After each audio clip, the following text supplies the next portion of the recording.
देश और दुनिया की तमाम छोटी और बड़ी खबरों के लिए हमारे चैनल को सब्सक्राइब करना न भूलें और बेल का बटन जरूर दबाएं। नमस्कार दोस्तों, स्वागत है आपका देश लाइव में और आपके साथ मैं हूं आशिमा त्यागी। दोस्तों, संभल एक ऐसा नाम जो हाल ही के सालों में शांति से ज्यादा तनाव के लिए सुना गया।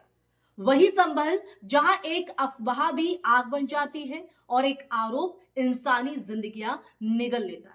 और इसी संवेदनशील जमीन पर एक बार फिर धर्म की राजनीति ने करवट ली।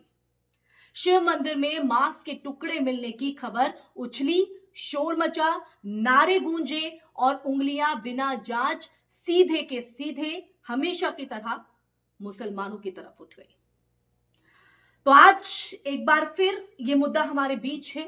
मैं इस पूरे वाक्य को बताऊंगी, क्या है पूरा सच, क्या है पूरी घटना। लेकिन उससे पहले मैं चर्चा में आगे बढ़ूं, आप लोगों से अपील, इंसाफ की आवाज को बुलंद करने के लिए और सच्ची पत्रकारिता के लिए हमारा यानी देश लाइव का सहयोग करें। साथ ही डिस्क्रिप्शन में दिए गए लिंक को ओपन कर ज्वाइन बटन दबाकर आप हमसे यानी देश लाइव से सीधा जुड़ सकते हैं दोस्तों। तो दोस्तों, वापस आज की चर्चा पर लौटते हैं और सबसे पहले घटना को समझते हैं कि आखिर ये घटना क्या है, क्योंकि उसी को समझने के बाद ये पूरा सच हम जान पाएंगे। तो दोस्तों, घटना का क्रम दरअसल इस तरह से है कि खबर फैलते ही राष्ट्रीय बजरंग दल के कुछ कार्यकर्ता मौके पर पहुंचे। आरोप तय थे, भाषा जहरीली थी और निशाना वही पुराना मुसलमान। भीड़ में बेरोजगार गुस्से से भरे नौजवानों को उकसाया गया, सोशल मीडिया पर क्लिप्स दौड़ने लगी, माहौल गरमाया गया और एक शहर को एक बार फिर दंगों की दहलीज तक धकेलने की जो कोशिश है वो हुई। ये सब तब जब कहीं ना कहीं जब संभल पहले ही दंगों का दर्द जो है वो झेल चुका है, जहां बेगुनाह मुसलमानों की जानें जा चुकी है दोस्तों। वहां एक बार इस तरह की तस्वीरें नजर आई, लेकिन बार बार वही हकीकत, बार बार वही तस्वीर, ये क्या दर्शाती है और क्यों पुलिस जांच पर सवाल खड़े होते हैं और सच्चाई क्या है, तो मैं आपको बताती हूं। तो इस बार कहानी वही नहीं रुकी दोस्तों। पुलिस ने कई घंटों तक तफ्तीश की, मंदिर परिसर, छतें, रास्ते सब खंगाले गए पुलिस की तरफ से, सीसीटीवी फुटेज भी खंगाली गई और जो सच्चाई सामने आई उसने पूरी ही नैरेटिव को पलट दिया दोस्तों। फुटेज से साफ हुआ कि मंदिर के ऊपर से उड़ते हुए एक पक्षी से मांस के टुकड़े छूटकर नीचे गिरे थे। ना कोई साजिश, ना कोई धार्मिक हमला, बस एक प्राकृतिक घटना जिसे राजनीतिक जहर में बदलने की कोशिश की गई, हमेशा की तरह, न सच को जानते हुए न तथ्यों को जानते हुए, बस एक नैरेटिव गढ़ दिया गया, वही मुसलमान, वही अल्पसंख्यक।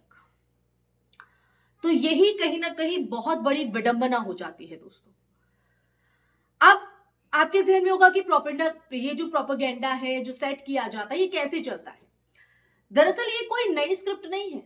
पहले घटना, फिर आरोप, फिर भीड़ और अंत में अगर सच्चाई सामने आ भी जाए तो चुप्पी। तो सवाल ये नहीं है कि अफवाह कैसे फैली, सवाल ये है कि किसने और क्यों फैलाई, क्या मंशा थी उसके पीछे। मंदिर जैसे संवेदनशील स्थल पर मांस शब्द का इस्तेमाल भावनाओं को भड़काने का सबसे आसान औजार है, सबसे आसान। जब आप इस तरह की लाइन सुनते हैं आपके जहन में क्या आता है? और जब आरोप तय हो तो जांच की जरूरत किसे? आप ही बताइए, जांच की जरूरत किसे? कौन है ये जो लोग समाज में जहर घोलने का काम करते हैं? कौन है ये लोग जो इस तरह की मानसिकता के साथ हमारे बीच रहते हैं? अब आते हैं कानून और जिम्मेदारी। अब असली जो इम्तिहान है दोस्तों वो है पुलिस प्रशासन का। क्या माहौल खराब करने वालों के खिलाफ एफआईआर दर्ज होगी? क्या उन चेहरों की पहचान होगी जिन्होंने मुद्दे को गलत ट्रिक पर ले जाकर दंगे भड़काने की कोशिश की? या फिर हर बार की तरह जब सच्चाई उनके खिलाफ हो तो जो फाइलें हैं वो ठंडी पड़ जाएंगी?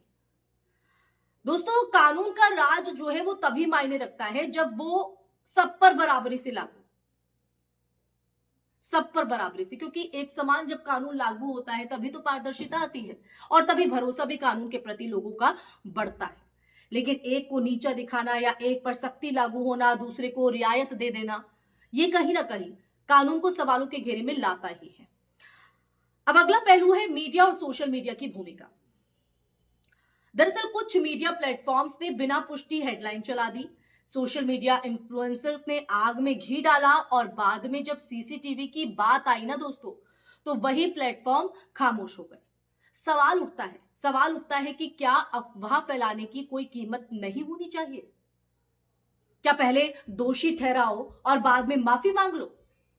क्या ये जो खेल है वो यूं ही चलता रहेगा? और क्यों चलेगा भाई?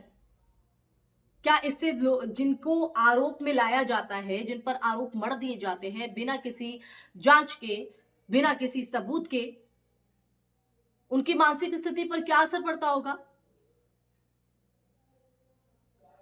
और हां, अब तो व्यंग्य भी खुद को रोक नहीं पाता है दोस्तों, क्योंकि इनका बस चले तो पक्षी पर ही धारा 307 और दंगा भड़काने का मुकदमा दर्ज कर दे। आखिर उसने उड़ान भरते वक्त संभल की सांप्रदायिक संवेदनशीलता का ख्याल क्यों नहीं रखा? बजरंग दल के भाइयों को अब आसमान में भी नाकाबंदी लगा देनी चाहिए कि पक्षी उड़े तो उससे भी पहले जवाब दे हो। कहीं कोई विदेशी पंछी शांति भंग ना कर दे। कोई साजिश तो नहीं है विदेशी पक्षी की। पक्षी फरार है, तलाश जारी है ना? तो ऐसी मानसिकता रखने वाले लोग ध्यान से सुनिए कि आपकी जरा सी एक गलती, जरा सी चूक किस तरह से समाज को बांट सकती है, किस तरह से देश के माहौल को खराब करती है। इस पर आप कभी सोचिए। मजाक अपनी जगह है दोस्तों, लेकिन मुद्दा बेहद गंभीर है। हर बार जब अफवाहों से नफरत फैलाई जाती है तब समाज का ताना बाना कमजोर होता है। वो समाज जिसमें आप और हम रहते हैं।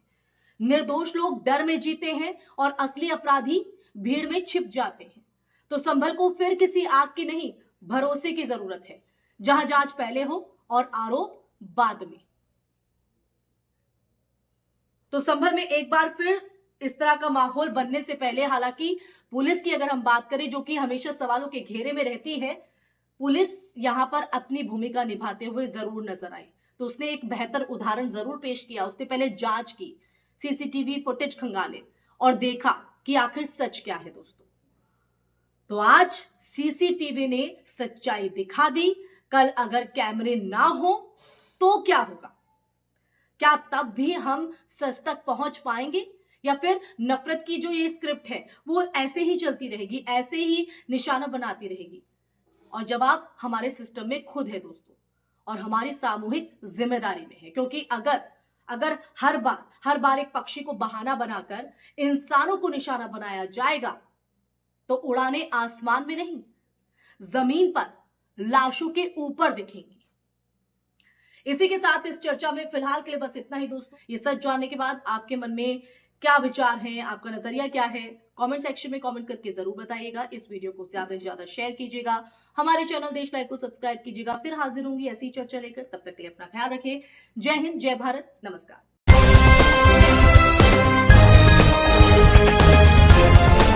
देश और दुनिया की तमाम छोटी और बड़ी खबरों के लिए हमारे चैनल को सब्सक्राइब करना न भूलें और बेल का बटन जरूर दबाएं।